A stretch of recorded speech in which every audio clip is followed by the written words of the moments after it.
it on your Facebook account, or you can do it later though. There's a No, it's replay of this. It's gonna be I don't, posted I on. don't, I really don't know how to link and do Okay, it. sige. So I really got surprised that my Rita Gadi hour apparently is in YouTube. I didn't even know this until, Oh, yeah, everybody started bashing me and saying sabi false information or whatever. Yeah, why should I even answer?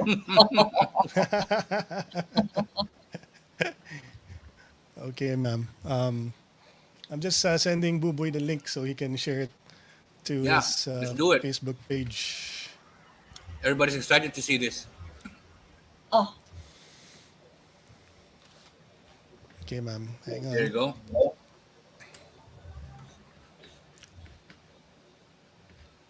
Ha. Okay.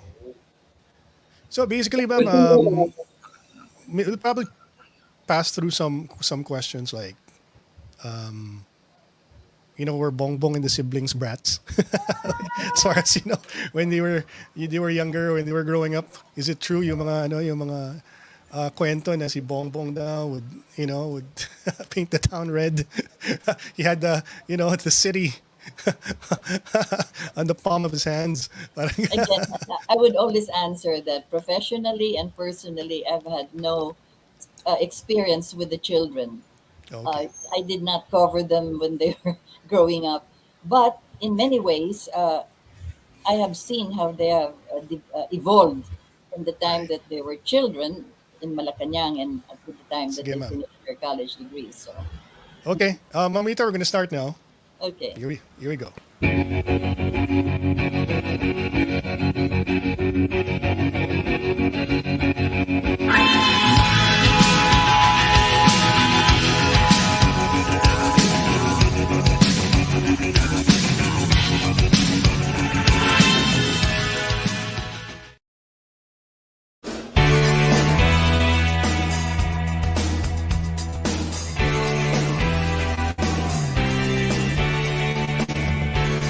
Good evening, ladies and gentlemen. Welcome to Istoryang Futbolero. My name is Ron Poblete with Bubuy Balangue.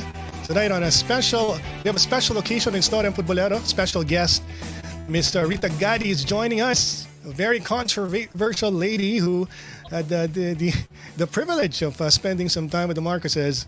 That's the one below our videos. Ma'am Rita, good evening. Thank you so much Good for evening joining us. po.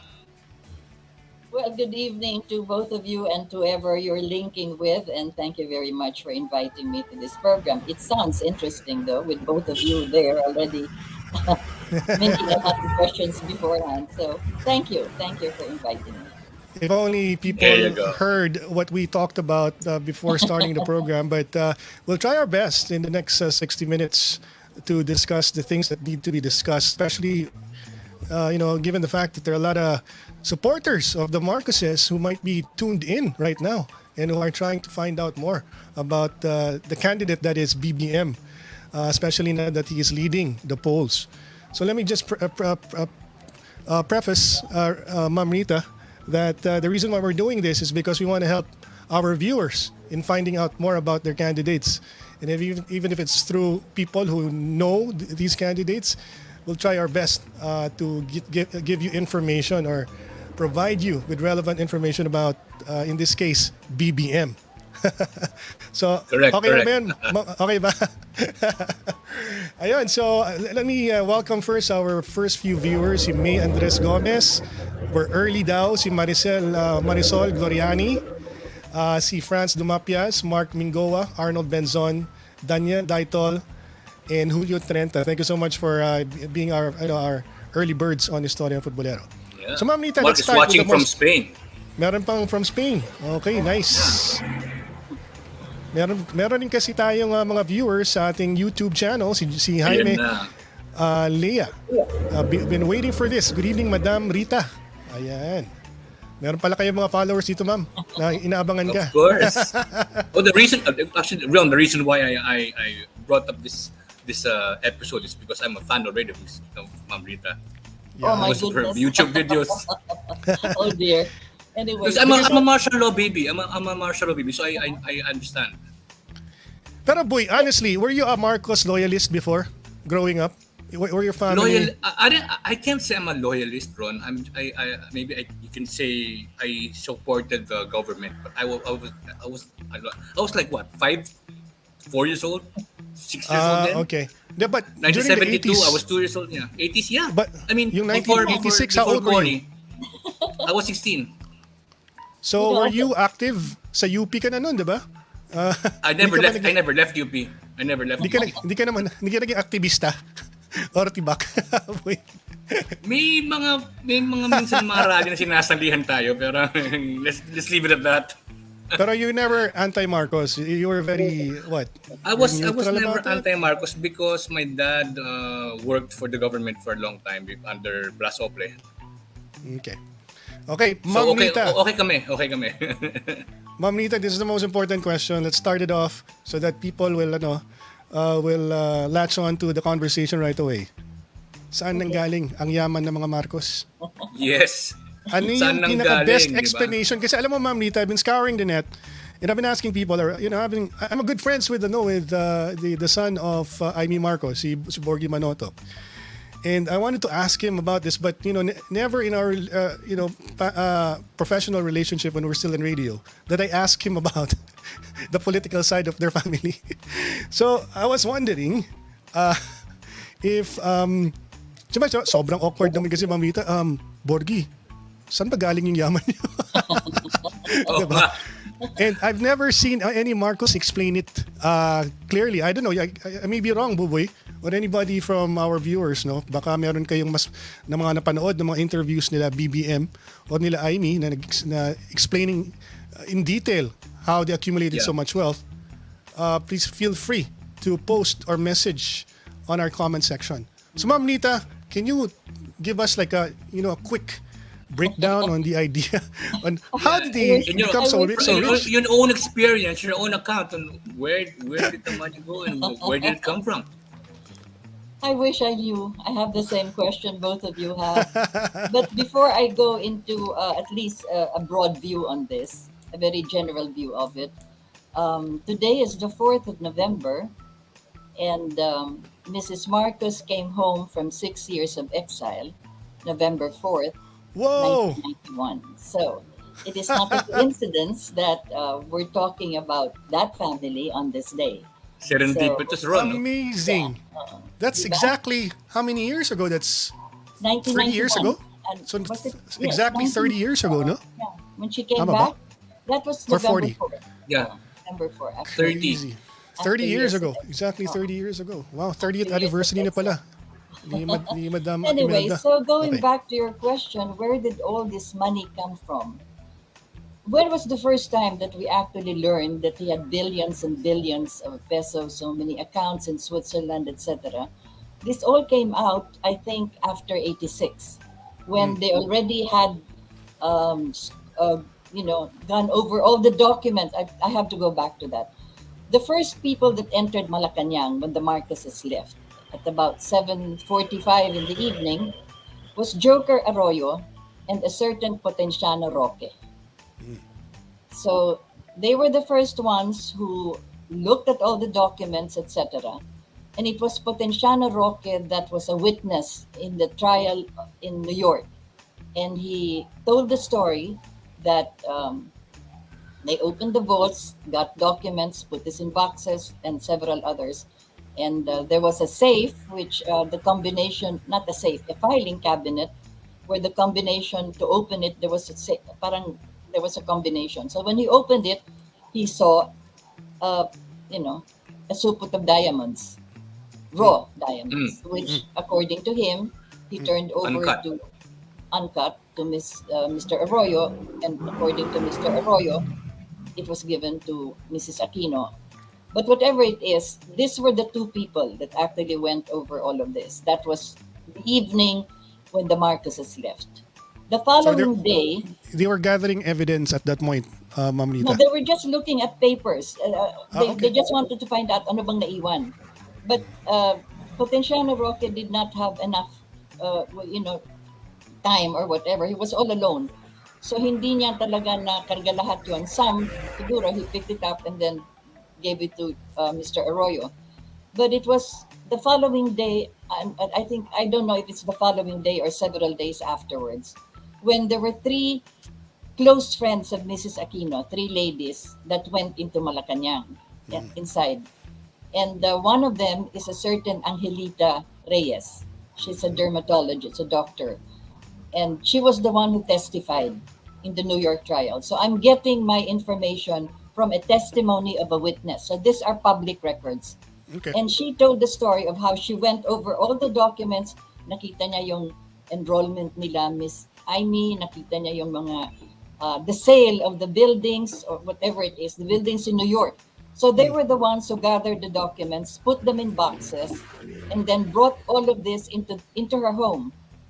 It was brought to her home, so that there, you had Joker Arroyo, Fidel Ramos, Ponce Enrile, and several others. They looked at these documents and then they brought it all to the central bank for safekeeping. So all the documents that had all of this wealth that we're talking about, because there you had the accounts, the Swiss banks, etc. I think at that time, hindi pa nilang kung gaano kalaki o gaano kadami yung sinasabing wealth ni Marcos. But all of those documents were brought to the central bank, and eventually they became part of the documents that were used in the trial in New York City. And that is where I can speak, as I've said, from looking up close personally at this paper. So dun makikita yung mga accounts, etc. and all. But prior to that, when the Marcoses were still at Hicam Air Base where they landed, they were billeted in the other half of the base commander's quarters. And their first visitors were a certain Michael de Guzman, and of course behind him or somewhere around there was Jose Almonte. So they were the ones who requested Marcos for an authority that, to be able to transfer his accounts to a different account in the bank of this Michael de Guzman. So there we already had the idea, because that was called Operation Big Bird, that these are also documents presented in court. Makapal yan. It's about 2 inches. That's the story of this Operation Big Bird. And that was where the amount of $7 billion came out. Kaya after that, it became public, $7 billion pala yung pera ni Marcos, etc. and all. Well, that Operation 7.5 Big Bird, billion, yeah. Okay. So, but that did not progress because that was blocked by several people in Malacanang, according to that Operation Big Bird. But there, you already had the amounts, $7 billion, ganong kalaki. And that is the one that is being spread sa media, etc. But as far as the documents in court are concerned, walang nilabas doon,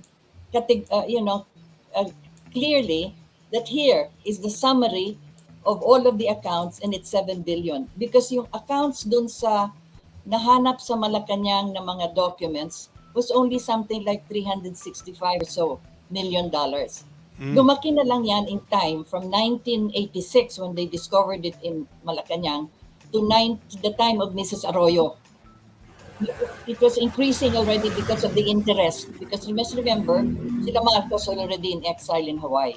So umabot na ng 700 plus million. I cannot be very exact because I don't have my documents in front of me. $780 million na yun or something. Right. And that was the one that was decided by the Federal Court of Switzerland to be turned over to the Philippine government. Because American government, the Justice Department of America, kept on needling the Swiss government. Ano pa bang merong pera si Marcos dyan? Because I think all that America had were the ones that they got from Malacanang, etc. Yun ang sabi kong $365 million. And then the Philippine government, ganun din ang tinatanong sa Swiss government. So the Swiss government decided, well, there are several cantons, hindi lang to sa Zurich, meron sa Geneva, meron, different places. So finally, the government of Switzerland under the Swiss Federal Court said, okay, we turn over that money na to the Philippine government and don't ask us any questions because that's it. So what happened to that money is another story altogether. Now, where is the 7 billion then that is being bandied around? Wala yun sa mga dokumento that I have seen, as I said, as a summary or as the total of whatever other documents they had. And it was never presented in court to say that this is the exact amount of Marcos. They just keep on saying billions and billions of dollars, etc. So, saan ang galing? That is Yeah. precisely the question that you're asking, and the question that all of us are still asking. Who would know? The person who put those monies or those dollars into those accounts is already dead. He wanted to come home. That's Ferdinand Marcos. Even if you ask the children, perhaps they will just smile at you, you know. And I don't think any one of them has ever come out to explain. Not even Mrs. Marcos. Of course, she would say that my husband was already very rich when I married him, which is also true. I mean, this is also a Yeah. fact, you know, that she already knew how wealthy he was. But as far as the placements in those Swiss accounts, etc., where the monies were coming from, wala tayong nakita. Ako, or the lawyers of President Marcos, were not able to come up with any document, or the prosecution, the Justice Department of America, could not come out with any document as to how the money got there if it came from the Filipino people. Yun ang, It's ang question. Ma'am Rita, it's very interesting because you actually mentioned earlier prior to our conversation tonight, that the judge, the presiding judge, said something very interesting at the end of the trial. What did he say about this? That made it. Actually, this was not at the end of the trial. He was mentioning this many times. Okay. But the most classic statement he made was that particular instance when he asked the prosecution that was headed by Charles Labella. Incidentally, prior to Charles Labella, it was Rudolph Giuliani who was supposed to be the main prosecutor, and he went all over New York City claiming that he vowed. That was the headlines. I vowed to put Imelda in jail, but then he resigned as a prosecutor because he was running for mayor of New York Mayor City, of New York, yeah. and he lost miserably at the time that the trial was going on, and everybody was accusing Imelda and Ferdinand of having stolen the money of the Filipino people. Ironic for for Giuliani. But Charles Labella was the one actually that was leading the prosecution. And that was at one instance when the judge already had to ask him that, mahaba yung sabi ng judge. Here is a president who died already, and you accuse his widow. You bring this celebrated case in my courtroom. This President Marcos is a friend of 5 American presidents. Now it is his wife that you're putting into trial here, because we have to go back again to what is that case. Baka yung mga nakikinig hindi alam, ano ba yung kaso na yon? Is it theft? Is it corruption? Is it graft? No. It is called the RICO case. Yeah, RICO case, RICO. Yeah. It means racketeering, influence, and corrupt organization. Yes. So they painted. That's what they use for against the mafia, Ma'am Rita, di ba?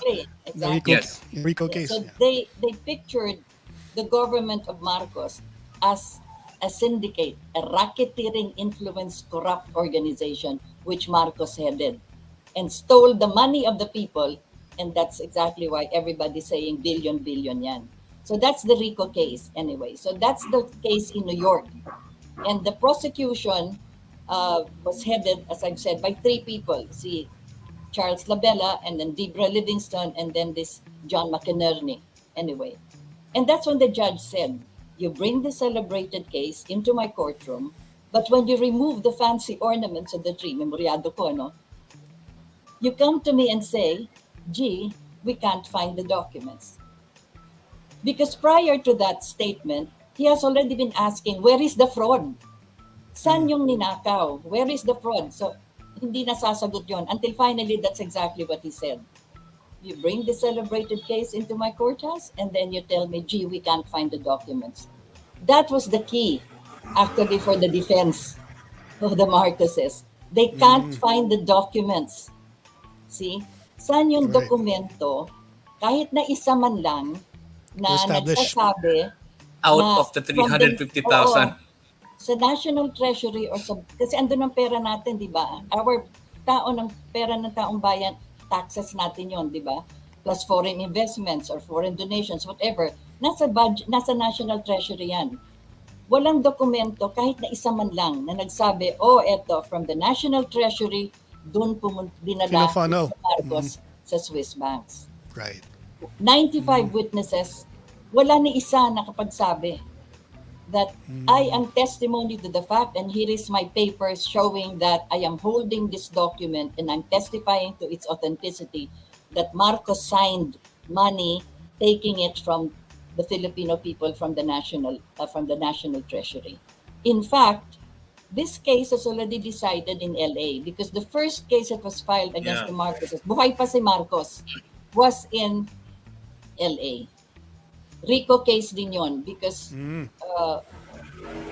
we had this building in the center of San Francisco. You have been there, Union Square. We had this building where we had the consulate. So sinabi na pinili rin ni Marcos yon. So kaya nagkaroon ng cognizance ang trial court sa LA because of that building anyway. But that was dismissed already in that court, and the PCGG elevated it on appeal sa Court of Appeals, LA, the Ninth Circuit Court of Los Angeles. They wanted, they appealed the case kasi natalo na sila early on. And that's exactly also the decision made by these three judges, si Holmes, si Kaczynski. They rejected, and they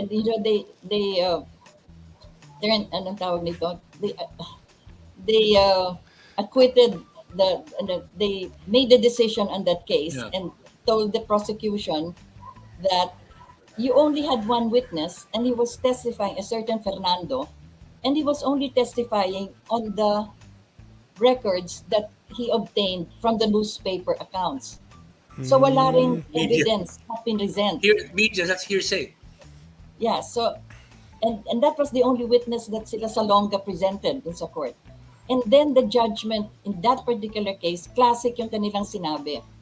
If Marcos went to the National Treasury or the Central Bank of the Philippines and at gunpoint got the money from the Filipino people deposited there and kept that money in his mattress, under his mattress, and then one day he buys the buildings here, that we will have cognizance over that. That is fraud.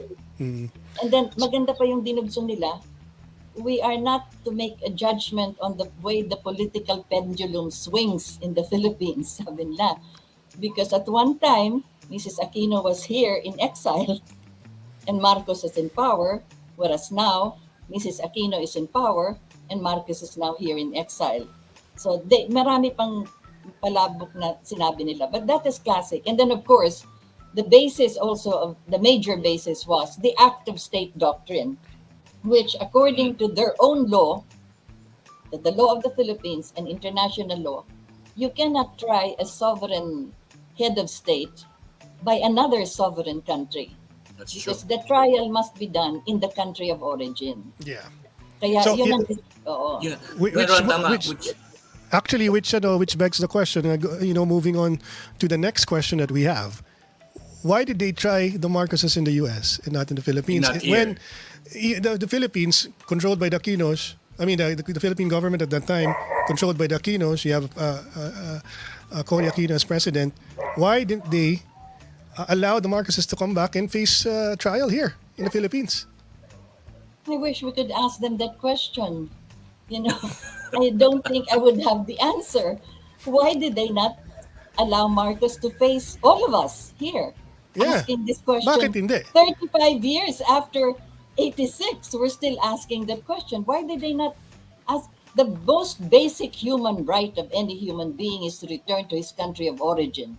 Correct. The most basic other human right is to face your accusers and answer them in open court.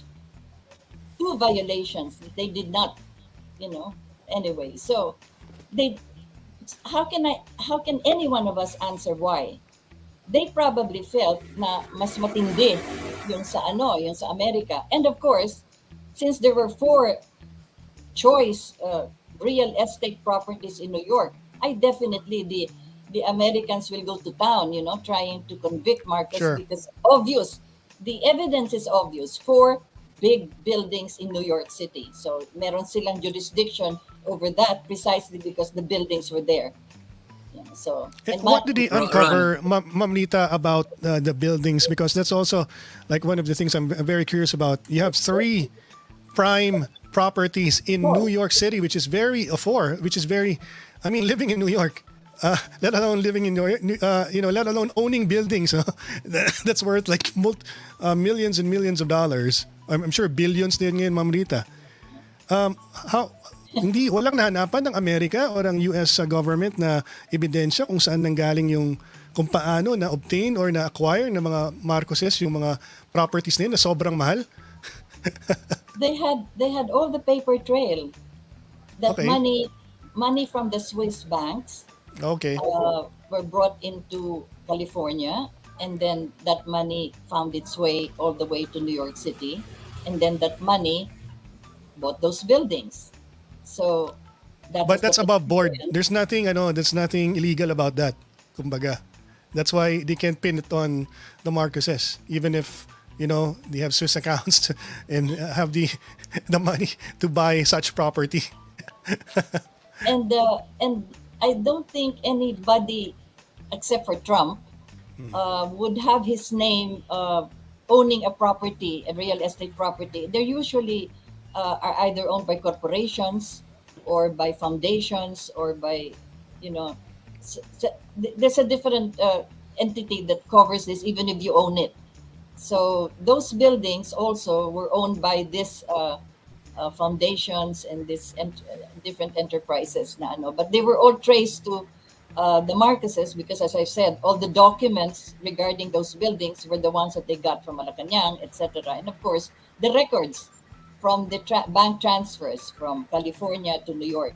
Doon nakita na talagang gumalaw yung pera coming from Switzerland all the way to purchase of properties. And as you said, paano ba nangyari yon? Well, you were talking about blue ladies, etc. Well, one blue lady was the one who suggested to Mrs. Marcos, to suggest to President Marcos, bagsak yung real estate sa New York at the time. So these four prime properties would be the best time to buy them. Ay, oo, Ma'am Rita. Correct me if I'm wrong. If this happened in the 70s, New York City was in shambles during that time. Property was talagang bagsak, no? There are a lot of poor people living in New York. At saka magulo. So nag-take advantage yung mga Marcoses. And yung per blue lady na yun, yeah, as per suggestion from yeah. And one that of the blue ladies. became the first document actually that came to the defense of the Marcoses, because the first document that was there in the jury binder was the letter of Jaime Laya, who was the central bank governor, addressed to President Marcos saying that they have the information that real estate property has gone down considerably down in New York, and now would be the time to be able to purchase these four real estate properties. And Marcos had a handwritten note on that document. And on that note, he said, okay, 50-50, 50 government, 50 private.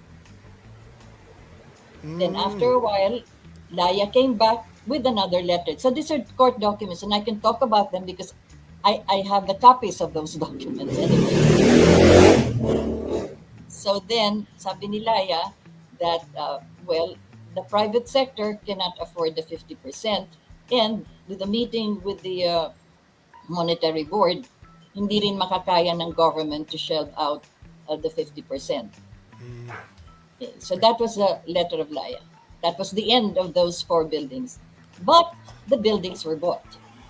Are those buildings still owned by the Marcoses, Ma'am Rita? By any chance? That is the question that we have to ask. Whatever happened to those buildings? Kasi not guilty eh. That means yung pagbili ng building na yon hindi nakaw sa taong Legal. bayan. Bakit sila Legal yun. nabenta? Yeah. How come they were sold? many things that were sequestered, etc., and all were sold. Those are questions that really ought to be asked. A proper accounting and auditing should have been done even early on, you know. So Cool. Buy, may question ka ba? To follow up on that. Actually, I will regress a bit. Kasi kanina, the question was, why weren't Marcos allowed to come back and defend himself? And he wasn't really allowed. We don't know a reason why. I have one speculation in mind. It's bothering me. Na, so why would if I were the Aquinos then, and I wouldn't want them to go back. And she's not Probably exactly the least vindictive person in the world. Exactly, exactly. But her advisors were. So probably, No, I probably. was being sarcastic ah. Sobrang vindictive ng tao na yun. Yeah. Kasi look, I wouldn't want someone to come back and masasabit ako. Alright? So kapag bumalik yan, but pag bumalikan dito at magkaroon ng trial dito, maraming sasabi. So wag mo, yung mga sasabit na yun, tumiwalag na. Pumunta na sa kabilang kampo. Alright? So pag bumalik si Marcos dito at mag-testify and under trial siya, maraming magdadamay. They don't want to have that to happen. It just makes sense to me. And yeah, I wouldn't want Marcos to come back. Alam mo, Ma'am Rita, na ano ko tuloy, from sa comment ni Bubuy kasi, I wanted to tell you earlier when we started our conversation. The only reason that the Marcos up to now, they still have this following, no? Considering that they're very controversial. Because most Filipinos, or at least the 49% who are, according to the survey, supporting BBM, are sick and tired of the previous, the last two Aquino administrations, kumbaga the dilaw, period in time of Philippine history. They haven't really, kumbaga, they weren't able to fulfill the promises of the revolution. That's why up to now, people are frustrated, and now they think, you know what? I think we were better off with Marcos before. And they're the ones who actually shot themselves in the foot, if you ask me.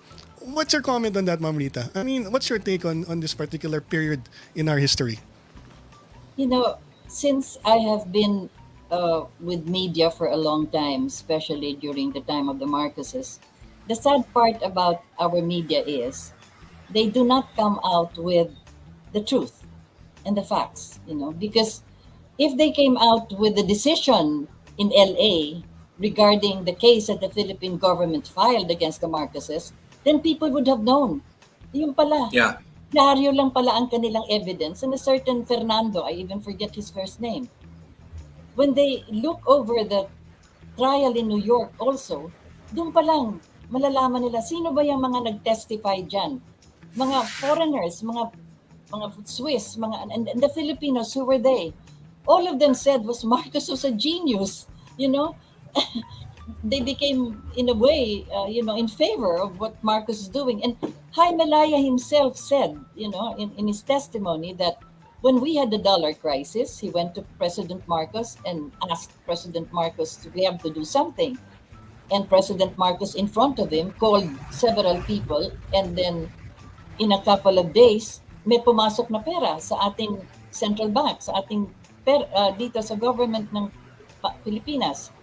And those banks that were mentioned were the same banks, actually, that were also there, where you had also these Swiss accounts. Bank of Hoffman, Swiss Bank Corporation, and the Swiss Bank, lahat na yan. And may natira pa. I mean, according to Laya, $170 million came in to help us during the crisis. Pero meron pang naiwan dun sa panahon ni Mrs. Aquino, and that was why Jobo Fernandez, who took over the central bank governorship, had to write the PCGG and ask, what am I going to do with the placements here of 3 banks? The same banks that Laya testified to, because meron pang natira dito. So what is this? Are you sequestering this? Will the PCGG take over? This came from the banks that are associated with Marcos, with Ferdinand Marcos. So the PCGG wrote to the banks and asked the banks, could you please tell us again, is this Marcos money, etc.? And if it is Marcos money, then we will get it. The banks did not answer. As I said, Namatay na kasi yung taong nagtuturo sa mga banks. Kaya who's going to answer them from those banks?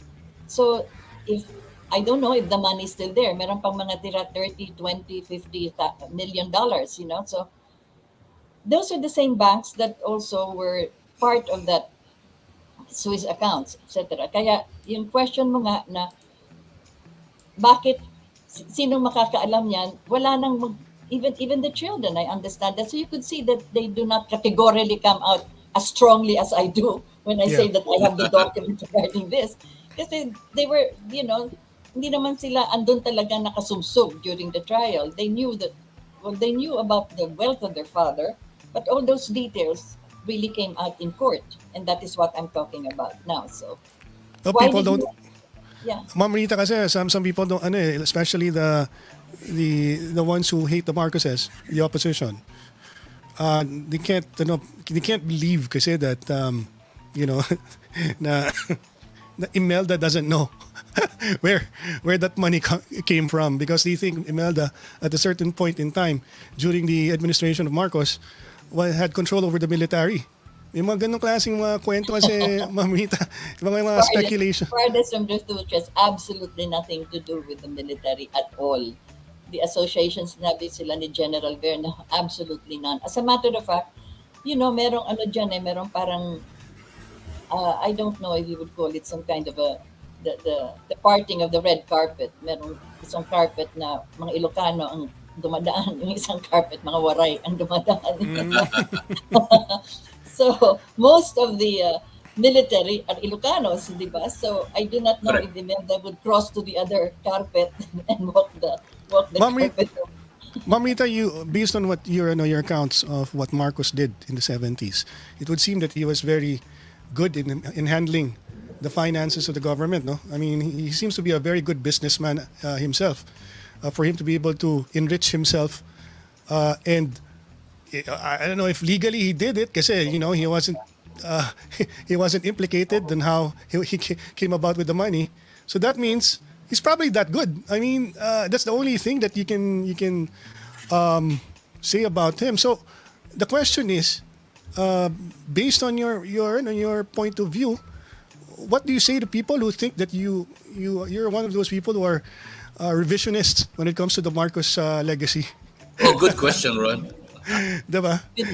We don't have to revise anything. Yun ang sinasabi nila eh. Mga revisionist daw yung mga yung mga Marcos defenders ba? Anong tawag dyan?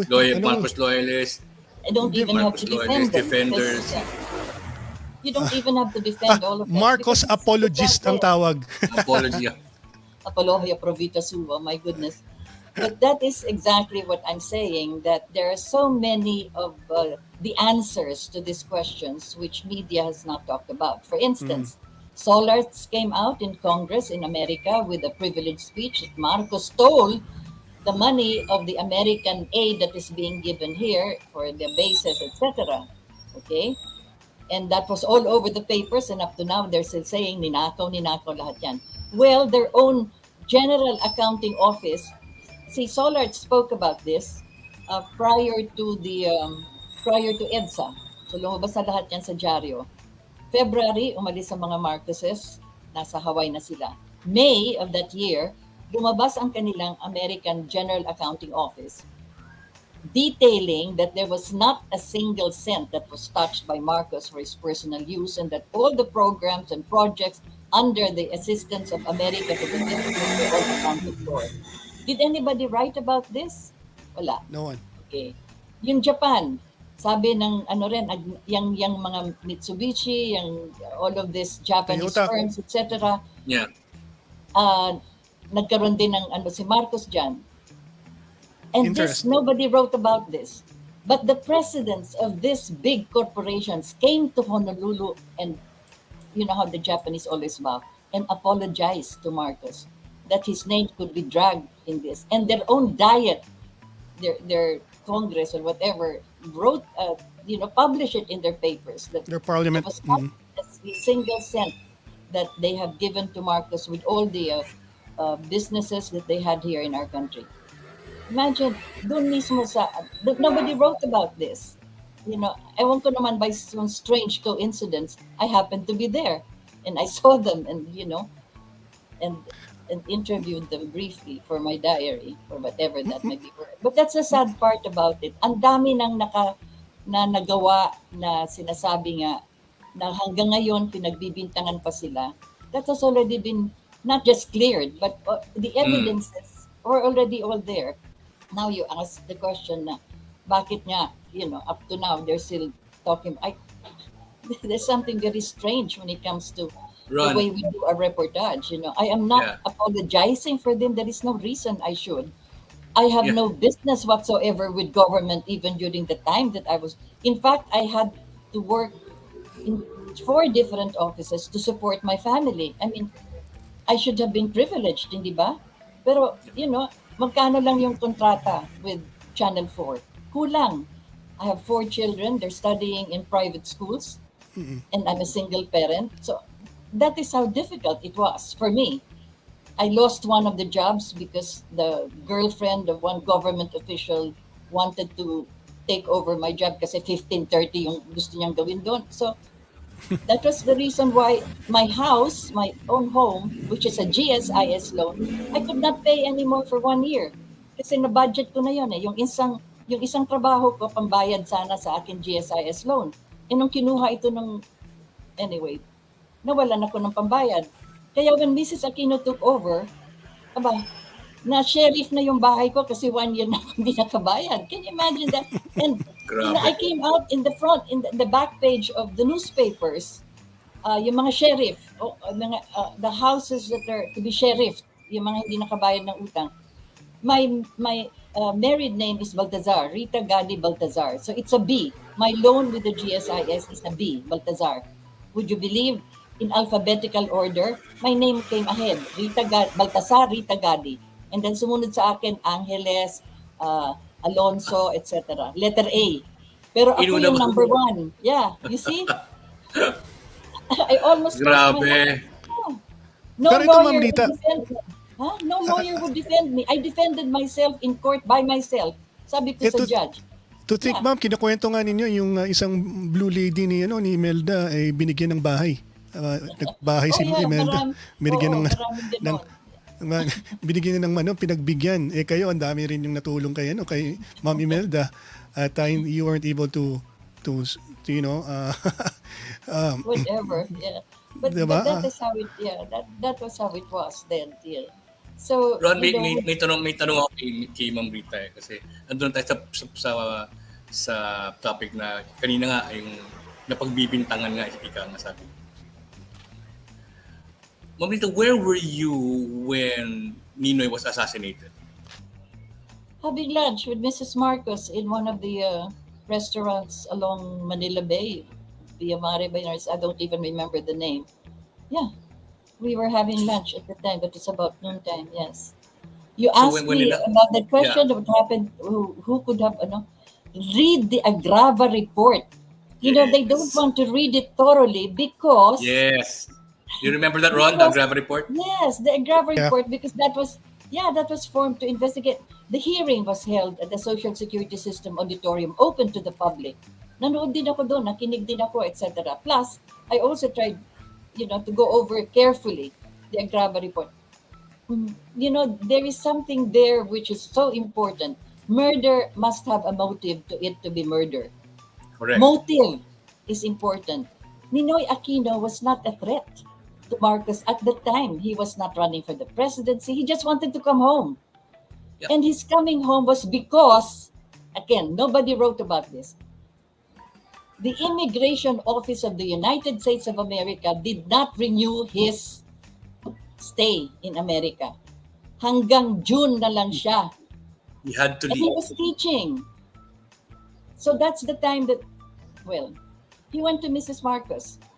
Mrs. Marcos was in Waldorf at the time. And Mrs. Marcos told him, sabi ni Presidente, wag ka munang umuwi kasi merong threat sa buhay mo. Mga komunista mismo ang papatay sa'yo. Then he said, pero ma'am, paano naman hindi ako uuwi?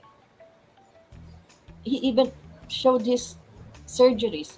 Para ng spaghetti ako, Parang he wanted to come home to rest here, whatever. And the American government did not renew his visa anymore to Visa. stay. Yeah. So, sabi ni ma'am, kung pwede, pa-clear muna, sabi ni Marcos, para malaman talaga kung ano yung galaw against you. Siguro mga November, pwede ka na. Remember, that was May that they met.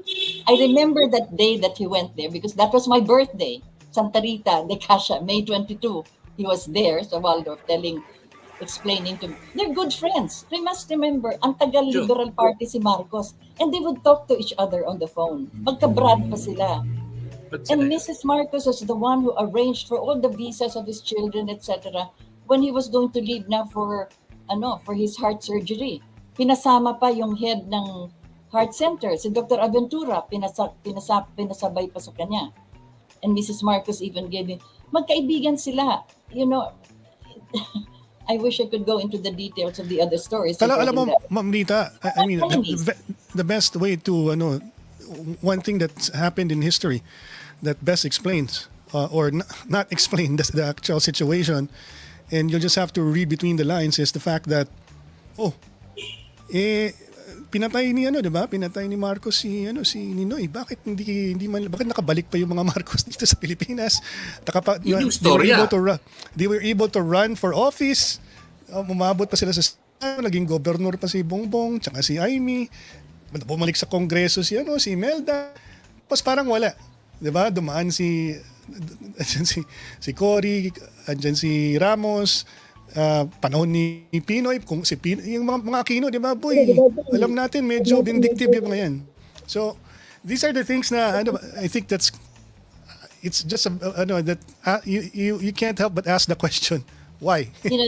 This is a phenomena, political phenomena. The Marcoses left February 28. Okay. The Sunday after that was a march. And on radio, a certain Rene Cayetano, not this Cayetano, tatay ni another Cayetano, went on air. I think he's a regular radio announcer, calling all the loyalists to go to Luneta, to go there. Because sabi niya, magtipon-tipon tayo and let's find out what we can do kasi si Marcos nasa Honolulu, etc. So for curiosity, I went to Luneta to find out. So marami nakakita sa akin, oy, andyan si Ma'am Rita, etc. and all. Then that Rene talked to me and said, magrarally kami dito every Sunday. Kung libre ka, punta ka dito sa umaga. Can you imagine that from that march all the way for about 2 years until they were dispersed, they were rallying in Luneta. That's the political phenomenon of these loyalists who were there rallying for Marcos to come home. Teddy Boy Locsin called us lesser than people, who are these ugly, lesser than people, and all of this, whatever. But that is the political phenomena. 35 years ago, yung mga loyalista ngayon, mga anak na yan o mga apo. But that was every Sunday. Then when they were dispersed finally, at hindi na, actually wala pa yatang permit or whatever, they were tolerated, nagkaroon pa ng takeover ng Manila Hotel, etc. and all of that. Then they went in front of the American Embassy. And every night naman, yung mga galing sa opisina, they were rallying there every night. There was this big lady who was donating arroz caldo every night, and they were just there rallying until the dispersal. That's the political phenomena of the Marcos loyalists. So when you say, for instance, bakit hanggang ngayon ganyan? Kasi tell me, did anybody rally with anyone at all, any of our presidents, in such a fervor and such a manner? Nagkaroon ng sa EDSA, they were all there. I think sila, ang tawag nito, that group that ran for the Senate, yung GAD ba yun? You had sila Kit Tatad and all the rest. Grand Alliance for Democracy, when they had this rally in Luneta, all the loyalists were there. All the Marcos loyalists were there. So this is that kind of a political phenomena, which to this day we see, and a lot of people want to be friends with me, etc. I don't know them anymore. And there are very few that I know. In fact, one of the visits I had in Honolulu, and Marcos was asking me, Rita, who are they? Who are these people? Kasi pinapadala siya ng video. And he was misty-eyed, wondering, where are they? Sabi ko, yan yung mga binigyan daw ng bahay ni ma'am sa Tondo, or yung mga ganito na kinabang during your time. And they believe in you, I said. So I don't know who they are, you know. But that was every Sunday, practically. So that's the Ma'am Rita, political phenomena. I want to spend some time discussing kasi ang bilis ng ating time flies when you have something so interesting to talk about, and you've shared with us so much information. But there's this one thing that I wanted to ask you, because the annals of history, you have like different points of view coming from different storytellers depending on, sabi nga nila, Ma'am Rita, di ba, the story that's being heard comes from the victors, di ba? Kung kumbaga. Yeah. So yung I had a chance to speak to JPE, to Juan Ponce Enrile, the former senator, and he mentioned something about how it happened, yung EDSA revolution, when there was like a concern kasi kaya nga when you mentioned na there's no truth to Imelda, and this circle of generals around President Marcos daw at that time was sick, and so there's like a transition of power, and Ver and his cohorts were like planning a succession with Imelda as the figurehead, and this was coming from GPE. So I was wondering, Ma'am Rita, have you ever heard of these stories coming from, somebody like GP saying these things when we had the chance to talk to him? Marcos kept a diary, and we know that some of the pages of the diary were released to the public. I think in one of the pages, one of those, sometime after we did not know that he had a major operation twice. This was August 7. He had a kidney transplant, but it was rejected. So they had to wait for, of course, you cannot remove that immediately. And the next one was in November. I learned about this from his own doctors who were part of the team.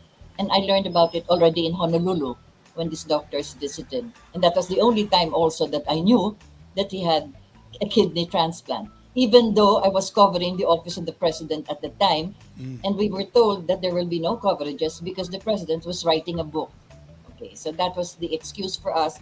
So I was then assigned to cover Mrs. Marcos. Now, at that time, when all of this was happening, they were actually, the question that you had was, what was the question again? I'm going Yeah, I ahead was of it. wondering if there's truth to. Did you know this side of the story? Oh yeah, about the diary. Yes, the diary of Marcos. I said some pages have been released to the public, and the others, I don't know who kept them or who has them. But one of those written, I don't know if it was in diary, but one of the pages there was the formation of a council that should anything happen to him, then a council would take over, and it would be headed by the titular head would be Mrs. Marcos, and I think a Prime Minister Virata or several others. Right. And that since General Ver was supposed to be very loyal to President Marcos, and he would also be part of this, and several other individuals. And that was, I think, released, but not quite openly, hesitantly released para lang pangtukso na Marcos wanted Imelda to take over. But there was indeed the handwriting of President Marcos. I understand, or I was told that this was in a page in his diary. So, yes, when you speak about a council that he would wanted to take over, that must have been written at the time when he had this major surgery, really at the brink of death, according to the doctors that I interviewed. Because So, GP went further by saying that the story became very interesting because he said that same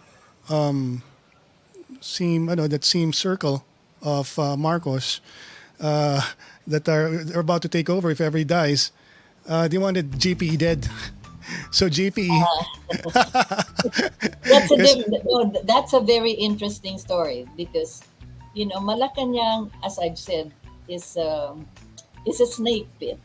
So you have Selosan, there was somebody who felt that JP was getting too close to the president. He was getting all of these choice positions. He was in immigration, justice, and Right. defense, and all of that. And another group, actually, who are not politicians but are businessmen, syempre, merong inggitan yan. I want to be the closest to Marcos, and all of that. So, pag sinasabi na, they wanted him killed or dead, that Imelda had nothing to do with it, or Marcos, precisely. Ito yung mga I've seen it. I cannot talk about it publicly, but I've seen it. I've heard them. So many of them have talked to me. Many of them have asked me, ano sinasabi nun? Anong, nagpasok ba yan ng papeles doon about, ganyan, etc. and all. So, that is how it was. Everybody just wanted to be close to Marcos. And if they see that somebody's getting an edge, kailangan meron kang gagawin na scenario para, that was how it was then. Talagang ito Ma'am Rita, $1 million question. Malamang gusto ng mga tao marinig ang sagot dito kasi ito yung binabato pa natin ng oposisyon eh. Bakit daw ang PCGG at that time were able to retrieve millions and millions of dollars from the Swiss accounts kung hindi nakaw yung mga pera na yun? No, it was not the PCGG. Or yung Solicitor General ba, Ma'am Rita? Sino ba yung Raul Goco. Okay. Yeah, Raul Goco was the Solicitor General at the time when I think, mentioned this.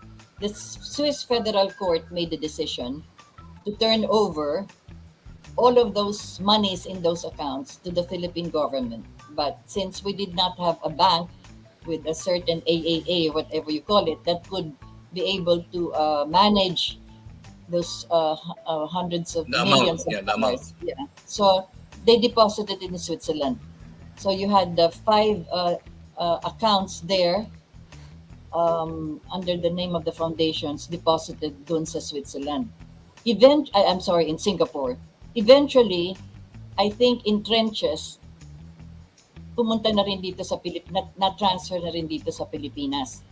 Okay, but the Swiss Federal Court judgment was very clear that they're turning over that money until such time as the Philippine government can determine exactly what the color of that money is. In other words, kung ninakaw yan sa taong bayan, kayo na ang magdesisyon.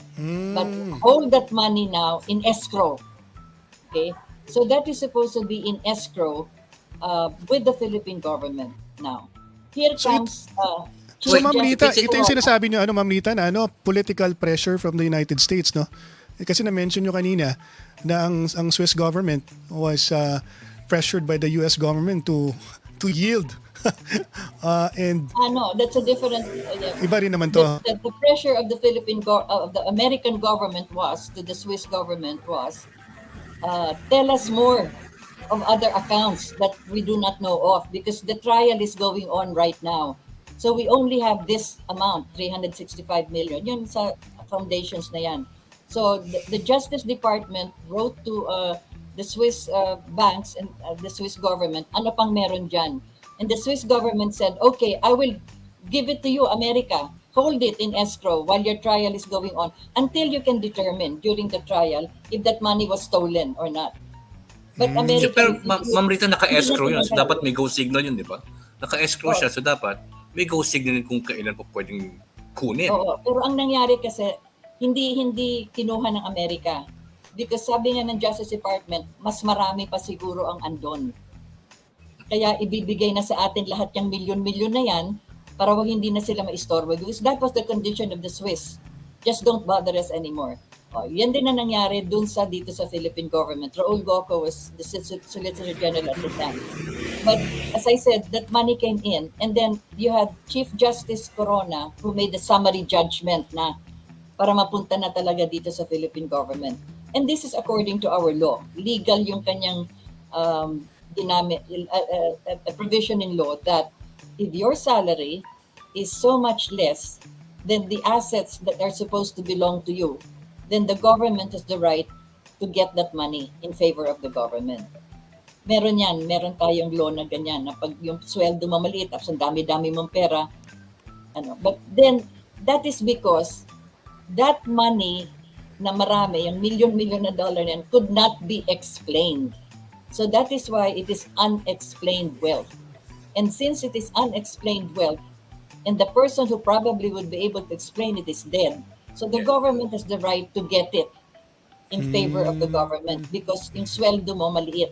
So even though nagsabi nga sa New York yung mga abogado natin, na abogado ng defense, na even the salaries of Marcos, he did not get. Gumawa siya ng sa IBP building, sa College of Law sa UP. Si Mrs. Marcos gave her salary also for the Gatches orphanage, etc. So in spite of that, ganun pa rin ang batas talaga. Pag ang sweldo mo ganun lang, tapos ang kayamanan mong alam ng tao ganun, so the government has the right to get. So si Corona ang nagdesisyon nun. It's called a summary judgment. Wala nang trial. Okay. So that is the money that dinugsong ko na nga saan pumunta. According to the law of Mrs. Aquino, the executive order, it should go to the Agrarian Reform Program. But what happened there was, pumunta sa agrarian, pero we already had these anomalous fertilizers that were all water, insecticides that's all water, etc. And Napoles, the famous Napoles, yan ang kadugsong nun. See? So, but there's one account na hindi makuha ng Philippine government because that's an account there in Singapore. Why is it in Singapore? Wala sa decision ng Swiss Federal Court yan. May isang account na hindi kasama dun sa decision. So that's a dangling thing. I know the background of that, but I'm not talking about it publicly. So itong sinasabi nila na okay na nagdesisyon yung Swiss courts or Swiss bank to return the money to the Philippine government. Ano pa yun? Up for debate pa rin yun, Ma'am Rita, whether or not it was ill-gotten. Ganun ba sinasabi niyo? Wala na, decision na. No, Hindi sinabi, yung decision was not ill-gotten. The decision was according to the law since it's unexplained. Right. So hindi niya ma-explain, patay na rin yung dapat mag-explain kung paano niya na-acquire yung wealth na yan. Exactly. Correct. Ang sabi ng Swiss government, kayo na bahala mag-establish. Neither Imelda nor any of the children stood before the court of Chief Justice Corona to say, alam namin yan, how it got there. You see? So wala. Uncontested yung kanyang summary judgment. And Ma'am Rita, sa tingin mo, actually yung question is, are the Marcos good people or they are just too smart? The reason why I asked that question is, wala talaga silang alam sa tingin mo kung paano na-acquire ni FM yung kanyang... The children? Tsaka si Imelda. Yeah. With Mrs. Marcos, well, she tries to make a story of how she knows her husband was a financial genius, when it comes to many of the documents also that she has read, etc. But she was never a party of this. And even the witnesses in New York, every time the witnesses are going to be asked, does Imelda know about this, etc., they say no. She was not privy to it. She did not know anything about it. As far as the children are concerned, if indeed they know anything, they have probably chosen to keep quiet about it out of respect for their father, which is understandable in many ways because, right.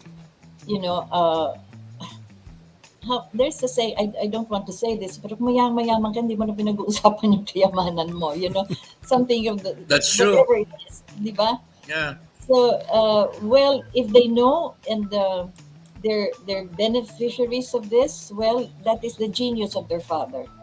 Because even in court, many of those who testified really acknowledge the genius of President Marcos. So, ito ang tanong, Ma'am Rita. Totoo ba na mas better off ang mga Pilipino nung panahon ni Marcos kaysa nung after yung panahon ni Cory? 20 years, actually, in his first pag-usapan natin ang mga talagang, because he had a vision.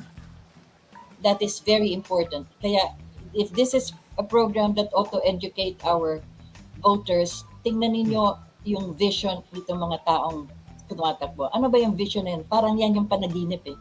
What is it that you want to attain? Tama. Pagka hirap na sa buhay, pag minsan iisipin mo, naku, kaya tayo Hollywood progressed kasi during the Depression kasi nakikita lang gaganda ng mga bahay, gaganda ng mga damit, ang gagara ng mga sasakyan. We dream of that. I'd like to own a Aspirational. Yeah. Up to this, my late age, I still dream of driving a Vespa So yan ang mga ano. Yeah, I used to drive a motorcycle before, but not a Vespa. So that is the dream, that's the vision, and the leader is supposed to present that. Marcos had Right. that from the very beginning. Even as a congressman, he already knew that he wanted to be the president to do something for the people. That much. That's why I asked him, why do you say this country can be great again? That's exactly what we have to aspire for, a greatness in each of us. Okay. If you have a vision, then that's how we started. I covered the campaign period of 1965, not as a journalist, but because, well, my father was in politics in Cotabato. We had a small town there, and my father was a small town mayor. But he had 10 delegates to the Nationalista Party na nililigawan para sa pagboto kay Marcos in the Nationalista Party. So, nasama ako sa kampanya ni Marcos in a way na naikot namin ang buong Pilipinas. Walang elektrisidad sa mga remote areas. Walang karsada. My God, even in Cotabato, because that's our region, we had to go around the boulders of the first eruption of Mount Apo. Walang electric, walang tubig. We had to carry our own water. Wala pang mga bottled water noon. Our own generator for the rallies. So that is the first thing that Marcos did in his first 4 years. Schoolhouses, walang boboto, walang mga presinto walang eskwelahan. The Marcos Prefab Schoolhouse, 2 classrooms for every barangay. Okay. Then you had roads, bridges, all of that. That was his first term. After that, Yun yung build noon, Ron. second term niya, he already intended the agro-industrial program. And he was leading on, whether you would look at it in that manner. He had the NEDA already look into all our different provinces, etc. and all. He was the one who drew the map of our regions. Bakit Region 1? Anong meron niya? Pinaaral yan ng mabuti. Pinaaral niya na dyan sa lugar na yan, ilang puno meron, anong klaseng puno, anong bagyo ang tumatama dyan, anong national disaster, may volcano ba, ilan ang ilog, ang soil, anong pwedeng itanim. Ang mga tao, nanganganak ba every year? And all of that. So, all of that were already programmed in the NEDA, preparatory to a federal system. That if one region could live on its own because of its resources, then it could really be independent now of the central government. That is why we have Region 1, 2, 3, 4. Siya yan. Now, you will ask, bakit ang Palawan nilagay sa Region 4? Because there was this idea of the Americans na tumutulong sa mga rebelde to secede Minsupala, Mindanao, Sulu, and Palawan, to secede from the Republic. Kaya sabi ni Marcos, isama mo ang Palawan sa Region 4. Okay. Okay? These are the geopolitics at that time. So, are we better off at the time? Everything was already programmed. Agriculture, we had Bong Tangko. Look at the cabinet of President Marcos. Wala dyan na nag-handle ng utility. Any public service, wala. These were technocrats in a way. Bong Tangko, anong sabi niya? Mr. President, at one cabinet meeting, give me the authority to give everything, all the support to our farmers, and we will be able to export. Then you had Velasco. Siya yung sa energy. Wala tayong problema sa energy noon. All of this were really they knew what they were doing in the cabinet.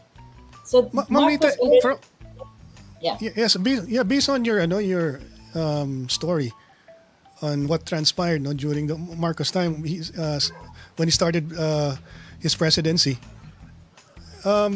I can see that during that first few terms that he was president, he had laid down the plans for our country. Pero what happened? What transpired that made him decide to declare martial law, and therefore extending his term to 21 years na yun ang parating binabatikos ng kabila.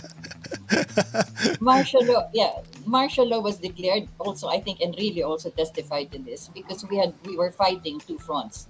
We had the secessionist movement, which is heavily supported by one of the richest country, which is Libya, in arms and yan. And then we had, of course, the NPA, which was also gaining ground. So we were torn in 2 parts. Nixon came here. Perhaps you this was not broadcast or no, but they discussed martial law. That's exactly what Lyndon said. At one time in American history, when martial law was not in our constitution, martial law was declared. Otherwise, we would not have the United States of America, because martial law united the United States. That's why we have the So ganon. Ito, your country is being torn apart. Then you have to control the center. So that was martial law. That was why it was important. So hindi to Ma'am Rita, dahil gusto lang na magtagal ni FM he wants to stay in power or bitin siya. kulang yung 6 na taon or 12 years ba? Ilang terms ba? Magulo kasi. Ilang years bang isang term nun ng presidente? 6 years? 4 years. 4. So 2 terms straight na siya, Ma'am Rita. And then he decided to declare martial law.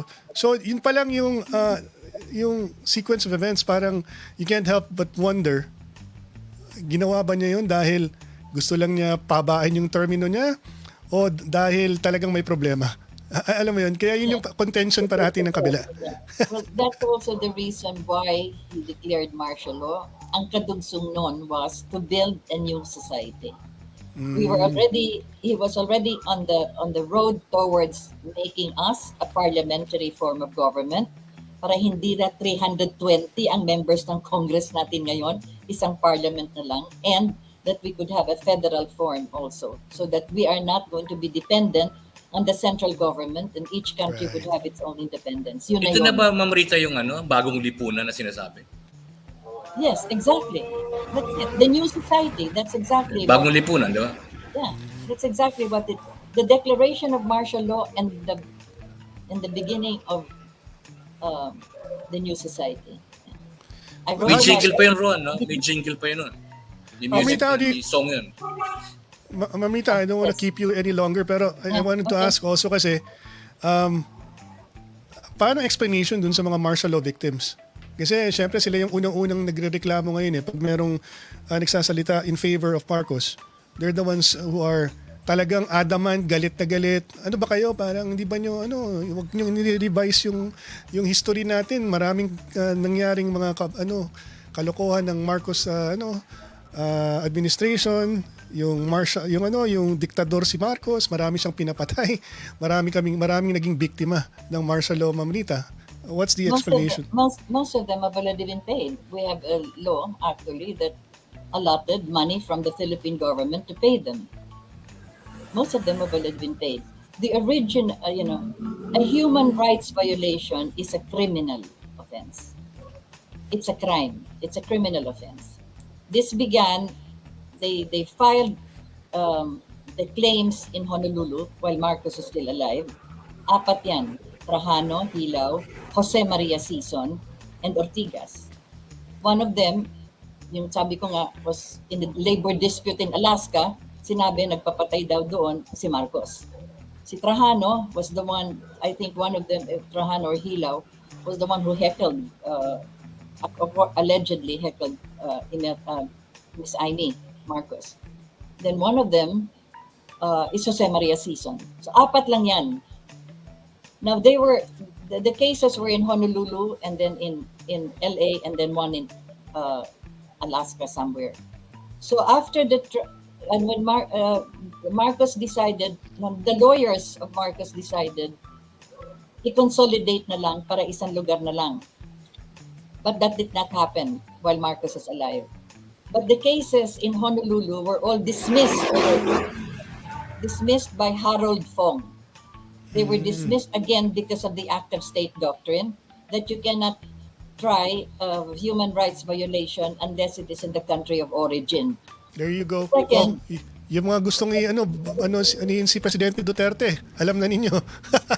Second, since a human rights violation is a criminal case, what they filed is not a criminal case. It's not a criminal complaint. It is a civil case for damages. In other words, bayaran mo ako kasi sinaktan mo ako, pero I don't have to prove yung sugat ko. Nabangga mo yung sasakyan ko, bayaran mo yung pagkasira ng sasakyan ko, tsaka yung katabi ko na tumama sa manubela, nagkaroon ng bukol. But I don't have to prove that. Just, it's a claim for damages, a civil case. So that was dismissed because, first of all, it is not a claim for a crime. It's a claim for damages. Kaya sabi ni Harold Fong, dun sa Pilipinas, new litisin yan. Plus, of course, you need all the medical records, etc. and all. Now, natalo na, natapos na yung kaso na yun, dismissed.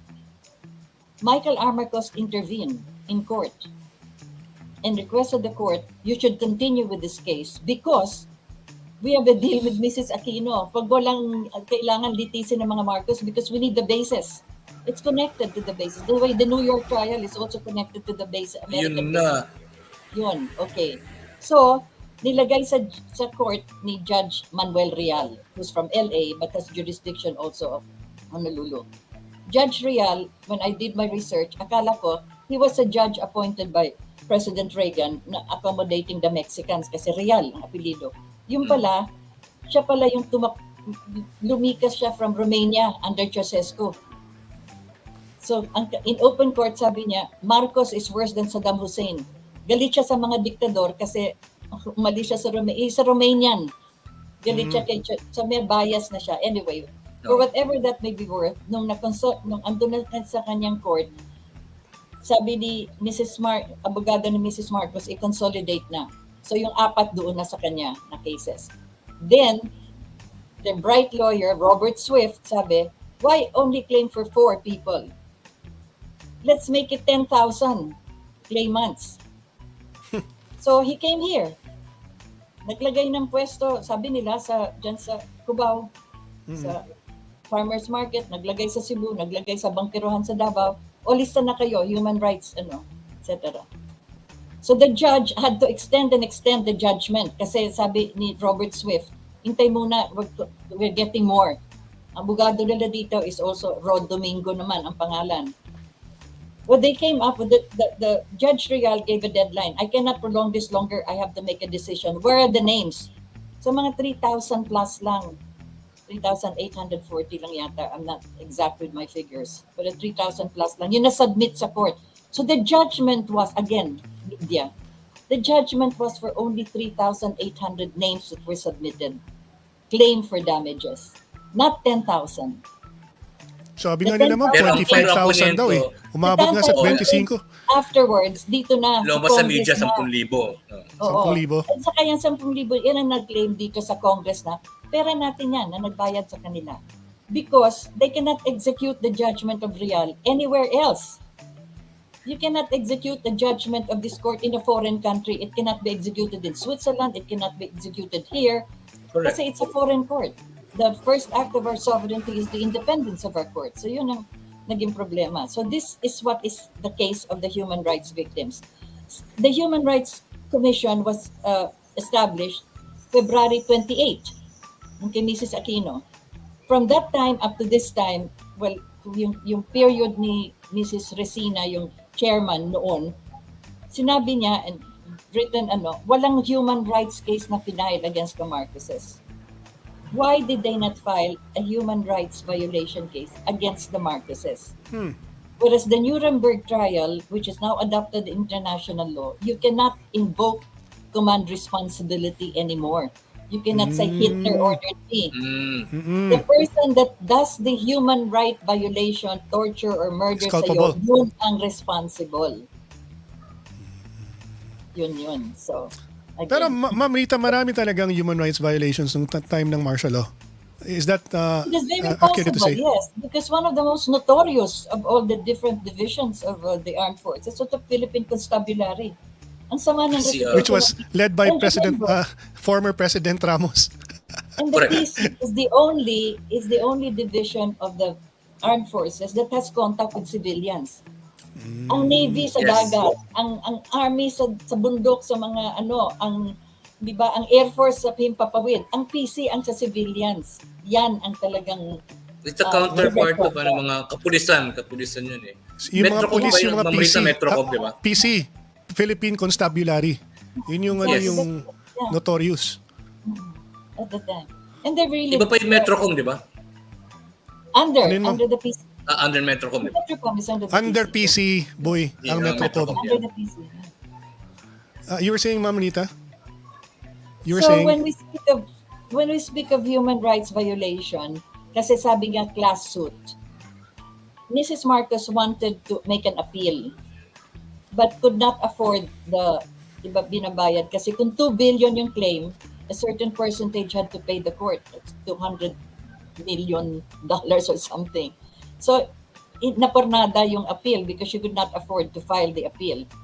But when she attempted to file the appeal and they were looking for a lawyer that could represent them in America, one of the most reputed civil rights lawyer was Mark Lane. Kilala yan all over America. Parang Jerry Spence yan for civil rights. I was able to talk to him several times by long distance, asking him about the class suit. And this is what he said. If Marcos rode a road roller and lined up 10,000 people in the street and run over them, some broke their arms, some died, some survived, that's a class suit. 10,000 victims in one act. Or he put them in a boat and sunk the boat, some drowned, some, Yeah.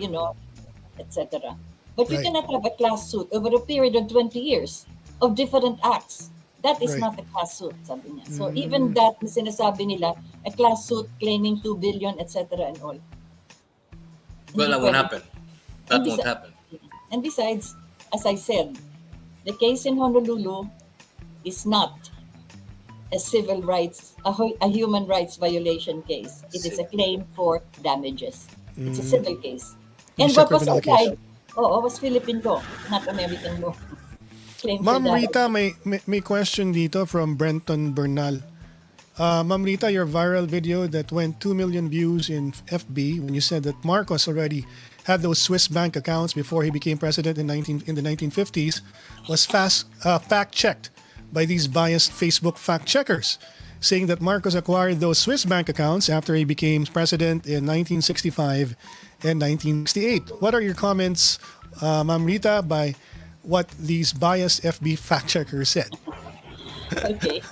Sad, very sad. Maria Ressa is an old friend long before she came to the Philippines. I've already met her in New York. And the first station he joined was Channel 4, where I was anyway. So, yes, I said something to the effect that there were 2 accounts opened in the Swiss banks prior to the time that Marcos was president, or if they were still maintained thereafter, I would not know. But I am basing my statement on the documents that were presented in court, but which were refused by the court to accept them because the Ferdinand E. Marcos, William Saunders, yung pseudonym niya, and the Jane Ryan Imelda Romualdez Marcos predated the RICO case. So hindi mo pwedeng i-atras yung RICO kaya hindi tinanggap as evidence. Kaya nasabi ko na kasi binuksan yan noong pa before now. Yung sinasabi nila na Marcos already had accounts even when he was president. Well, I will not give you the name of the accounts, but I will give you the dates. And you could look this over, siguro sa Switzerland or wherever. December 16, 1946. December 18, 1946. I will read to you what in one line. Attorney Ferdinand Edralin Marcos has in his possession and now here in this, I won't even mention the bank, 1,000 metric tons of precious metals. August 30, 1948. Attorney Ferdinand E. Marcos has in his possession several metric tons of precious metals. May 28, 1948. Attorney Ferdinand E. Marcos has in his possession. These are bank records, incidentally. I'm not mentioning the bank and I'm not mentioning the people signing this. Pero sa dulo nito, you have the signature of President Marcos. I'm sorry, of Attorney Ferdinand Edralin Marcos. October 24, 1947. Again, several metric tons of precious metals. November 21, 1947. December 19, 1947. Again, precious metals. January 16, 1948, again several tons of precious metals. January 30, 1948. February 27, 1948. March 26, 1948. Again, 40, 37, etc. metric tons. Okay. Those are the dates that I saw and copied from the documents that they did not present as evidence in the trial of Ferdinand and Imelda. But they are part of the 350,000 documents. Now, why did they not present this? 1947, kasi nga, yung RICO case came only in the 70s. Hindi mo na masasali ito kasi Yung I'm previous. reading it now. Let these people who are saying that I am inventing the dates. I copied the dates from the records of these banks where these precious metals are. When they say that Attorney Ferdinand Edralin Marcos has in his possession so many tons of precious metals. Okay, so. Okay. So, ma'am, does it say that? Kasi I've heard about this rumor before. Ang naririnig ko pa natin, Ma'am Rita, is Marcos daw was very rich before he became president. And the reason why he was rich is because he had so much gold. I mean, even my older sister tells me that. I'm reading the documents. Yeah. I am reading the documents. These documents were never presented in evidence. Find out the reason why America did not want this out in public, although they had it. And we have copies of this kasi lahat ito nakuha nila eh. Nakuha nila sa Malacanang, nakuha nila kung saan-saan. Wala nang hawak dokumento sila kasi kinuha na rin ng dokumento na doon na pag-landing nila sa Hikam. Now, why are they not making this public? You ask America. Pero you can, ma'am, you can check the records yourself if you, available. Is it public records? Well, Padus, what do you call this? Zurich, London, ano ba ito? Yeah, marami sa Zurich and then meron iba dito sa London. Check the dates that I mentioned. Yung mga bangko. I cannot mention that out of respect. Of course. Out of courtesy to. Kasi Ma'am Rita, if you are suggesting that he had so much gold, obviously that would interest a lot of powerful countries. I am not only suggesting, my dear. I am reading from those documents. So, but if that's copies of which I have in front of me right here. I just got the dates. So that when they say that I am making a false report, that Marcos had money before he was president, it's not true. Now, if in those, that's the proof. If in those, if in those foundations, there were also entries when he was already president, we don't have those documents. In other words, I have not... Saan galing yung precious metals na yun, di ba, Ron? Saan galing, di ba? Ma'am Rita, alam mo, medyo mabibitin tayo nito ha, kasi alam ko yung mga tao gusto nila they wanna find out more about this. Hindi ko na masasagot. Kaya nga. Binasa ko lang yung date to dispute the fact na sinasabi ko na, before, after marami pang pinasok si Marcos. Even before, attorney nga ang nakapirma dito eh. Tsaka imagine, Edralin. Tsaka Ma'am Rita, imagine this. I mean, I don't know if people, kung alam ng mga tao ito, ang Amerika ay matagal ng ang kanilang pera na kanilang pinoproduce na pera, hindi na backed by gold. Kaya nga nagka-Bretton Woods Agreement eh. Ginawa nila yan kasi hindi na ma-back up ng gold. Oh, by the way, in addition to that, I think it was 1966 si Marcos was president. 68, I think. Mrs. Marcos was sent by President Marcos to the Federal Reserve to sell gold. Merong ganito, ma'am? To sell gold? Yes. Kasama niya si Ambassador Byron. Yeah, that's the other way around. There are records that support this, ma'am. They had lunch. Pardon? Yeah, there are records that show this. Check with the American Embassy. Check with the American Embassy during the time of Ambassador Byron ba yun? Kung sino yung kasama niya, sinamahan siya to go to the Federal Reserve. They had lunch, may mga place cards pa sila, etc. And what did the Federal Reserve say? We're not buying. we cannot afford to buy your gold at that time. Mas But mayaman si they Imelda kaya gave sa Federal Reserve sa Amerika they noon. gave the names. They gave her the names of the people that she could contact Good. who are buying gold. Alam mo, Kasi you ma'am, must remember, Saan ilang taon galing lang yung ang gold? ilang taon lang tayo ng Pilipinas when Marcos 2 years. katatapos lang ng Philippine Revolution Uh, How many alam years mo- since Saan galing the yung last gold? World War? ma'am, yung mga kwento ninyo, of course, it has to be, you also have to get the stories of people who have a different point of view, no? But based on the accounts that you've given us so far, parang medyo malalim talaga yung geopolitical ramifications of yung Marcos administration, kung ano yung nangyari in history at bakit nagkaganito, and why the Americans, siguro kahit na i-deny nila, it's quite obvious that they really interfered with our affairs here in the Philippines, because they there's so never much left us. Interference is such an understatement. Ron. They never left us. When did America first, kailan sila nainis kay Marcos?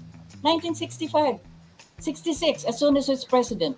The Vietnam War was raging, and the Vietnam War is a war between the Union of Soviet Socialist Republic and the United States of America. It's a surrogate war, Vietnam, Yeah, 5 proxy hours war. away from us. And Clark Air Base and Subic Air Base, yun ang kanilang entry point dyan. Okay.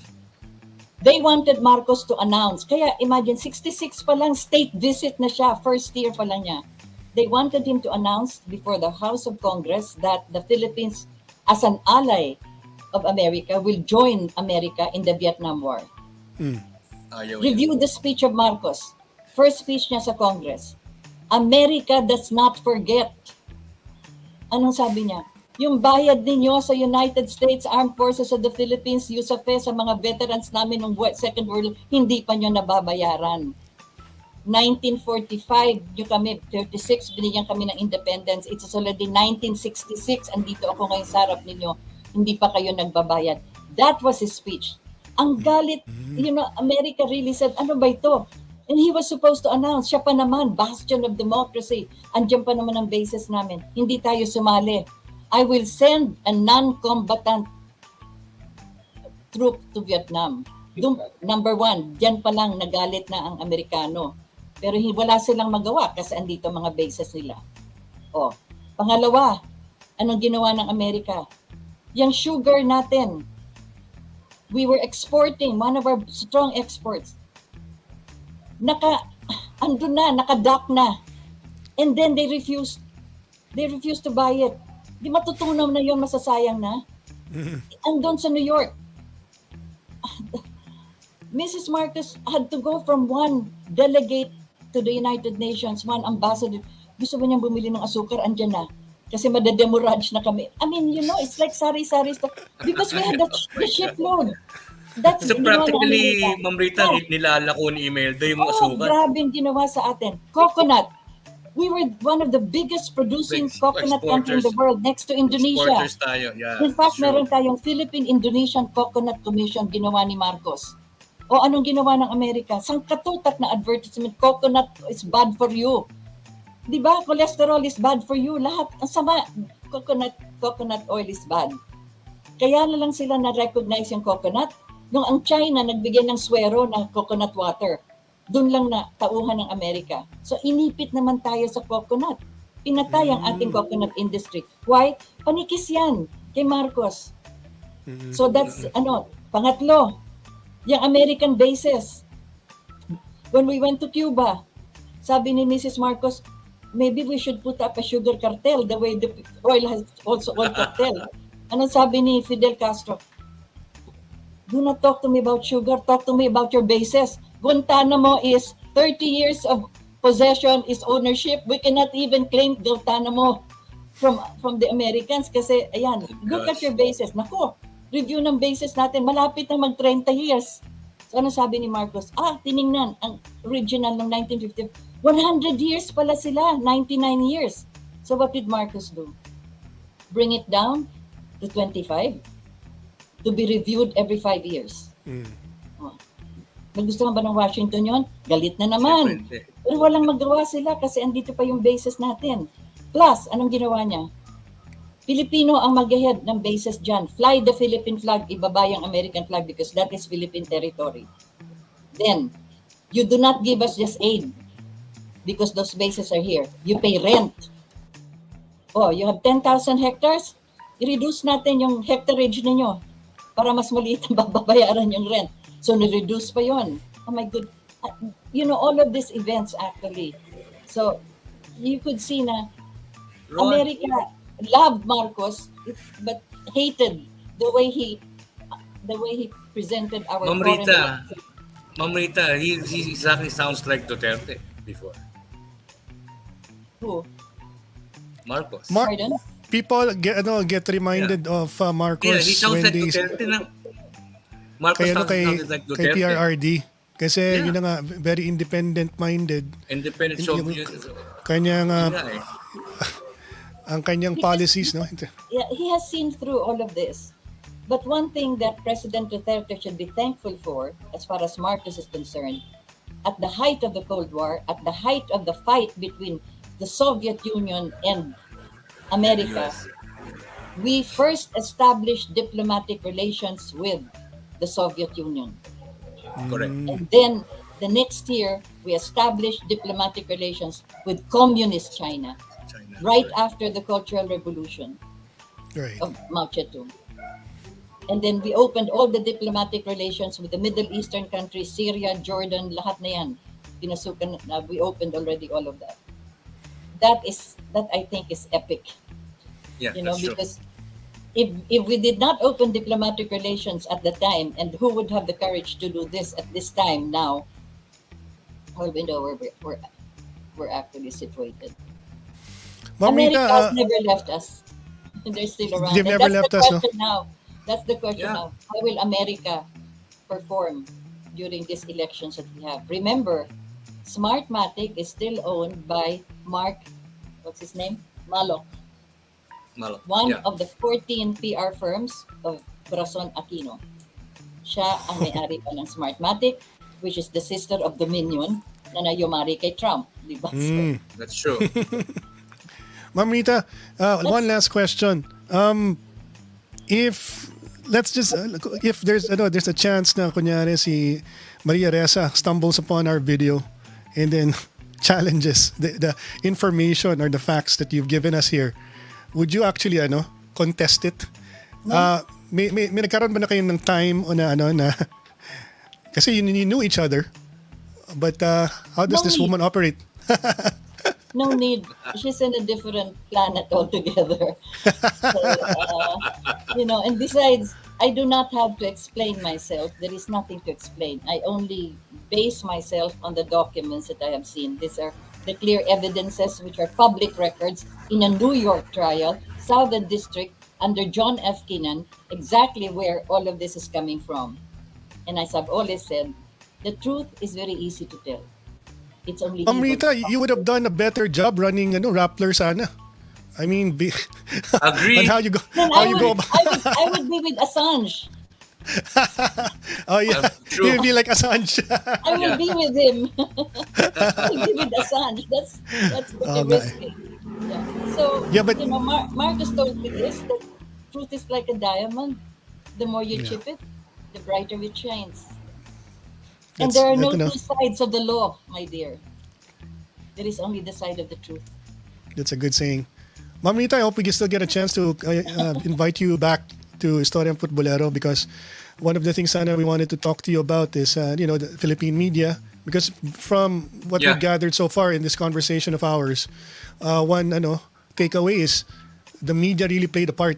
I mean, on how people perceive That is what history. it's about. America wrote about it, how the media did us in. Anyway, before you close, can I Yeah. just say Sure. one piece? Yeah. Sure, ma'am. We are talking about a man that was here in our country and president of our republic 35 years ago and 20 years prior to that.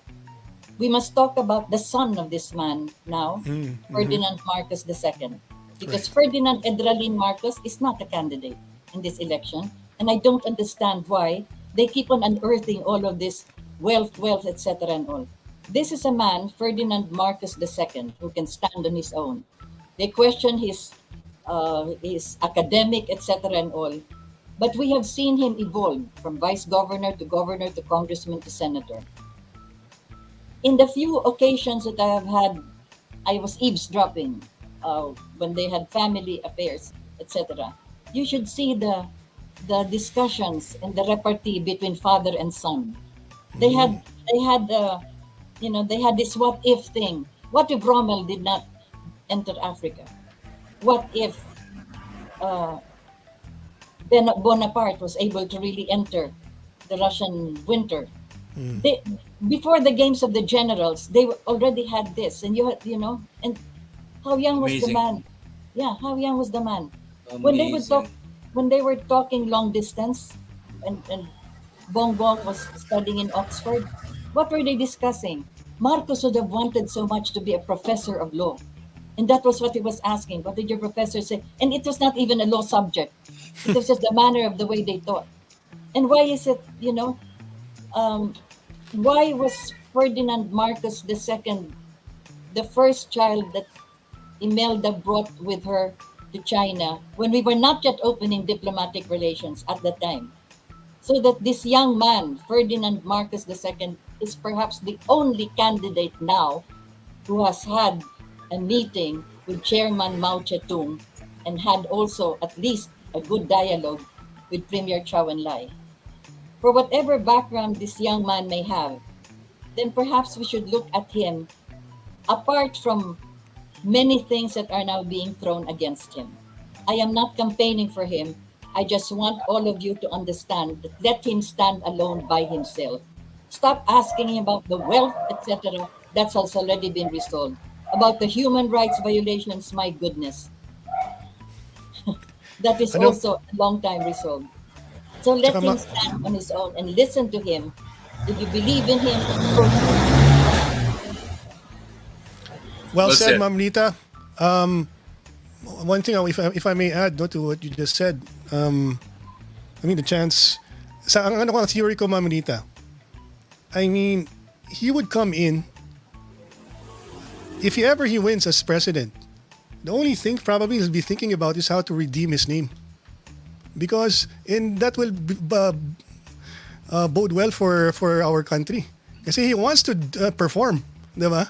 Kasi daming sinasabi about his family, about his father, yung legacy is tarnished. And can you imagine somebody who wants redemption to come in?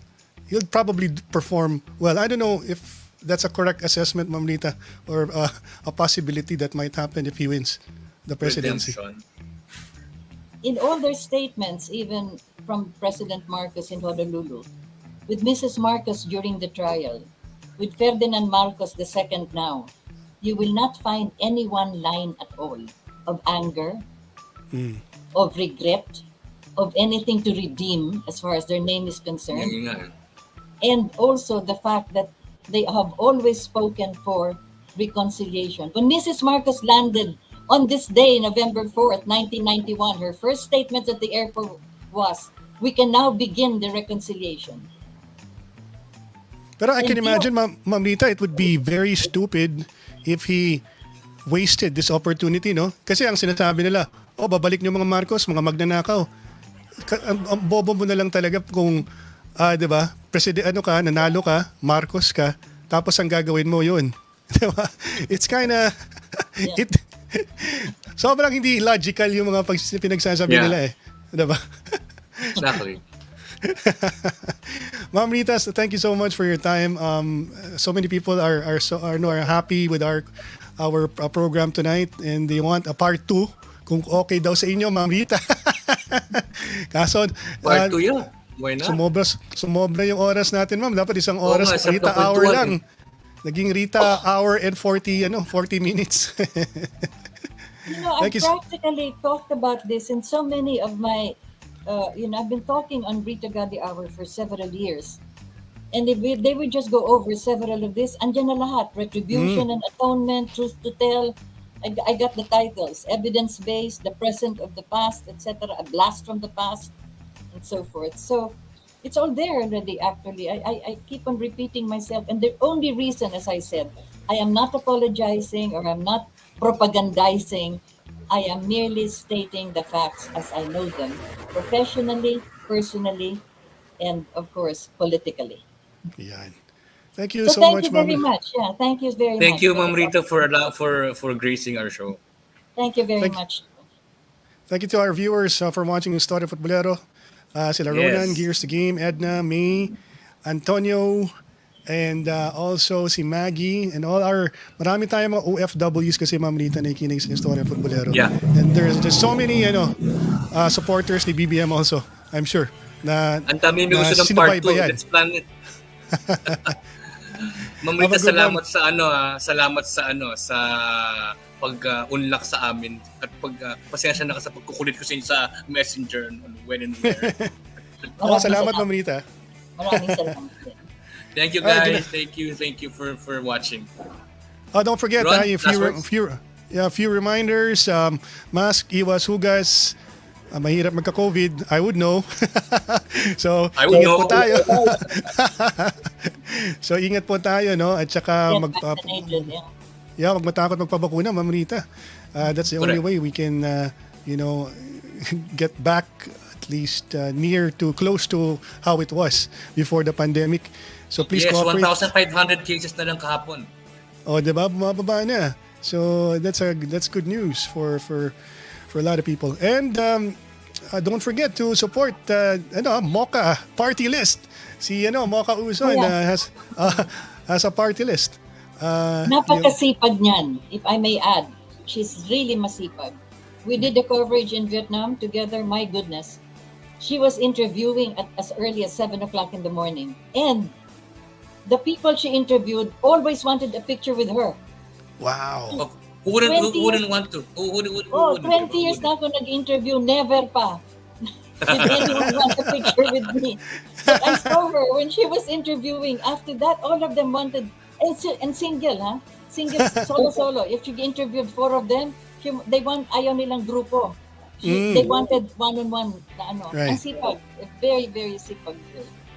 Yeah, go check it out. The Mocha Mothers for Change party list ni Mothers for Mocha Change party list, yeah. and ni Michelle, no? Michelle Michelle. is the second nominee for that party list. And don't forget to download your polycards from blueprint.ph. Kung sino yung gusto nyong suportahang mga kandidato, mag-research po tayo, di ba Ma'am Rita? Importante Yes. mag-research. Research muna. Ma'am Rita, ano nga pala, last tip, what's the right way to research on candidates? How can you find out more about them? First of all, you cannot research character. You cannot research a sense of values. They should have it already. So all the research that you will be having will just be anong pinag-aralan, anong kanilang mga previous positions, anong kanilang mga legislative, etc., yung background nila. But what you have to look into, and I don't know, you have to undertake your own individual research on this, ang character ng tao at ang kanyang sense of values. That is very important. Will The that morality reflect of the person. on the previous work that he's done, Ma'am Rita? Yung mga previous accomplishment? Yes, Is that all of that will be the summary of his years. okay? But look into the character and look at his sense of values. If you know the Bushido Code and all of these elements of the Bushido Code, find out if he has that. One of them is discipline, andyan yung courage, benevolence, respect, Yes. andyan yan. This is not, it's not a warrior code. It is a code of character. That is more important. We forget that. The Yun ang kailangan. Yeah. Yun ang We kailangan forget- natin, Ma'am Rita, for our politicians or candidates to talagang an ethical standard. Do they have it? Nako, Those with are that bad. list, Ma'am Rita, it literally shrunk the list. Thank you, Ma'am Sad. Rita. But we have it all. We have all of that. It just has to surface. We just have to draw it out. Yes. So I hope you can have, these candidates present, and you can even ask them one important question: what do you read? Oh, yeah. Interesting. Si Pacquiao, ano kayong binabasa ni Pacquiao?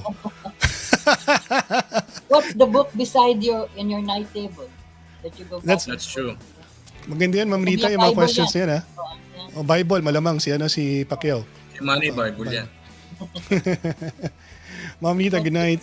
Okay, good night. Thank you very much. Good night, ma'am. Thank you so much. Thank you. Bye, everyone. Thank you for joining Istoryang Futbolero. Bye.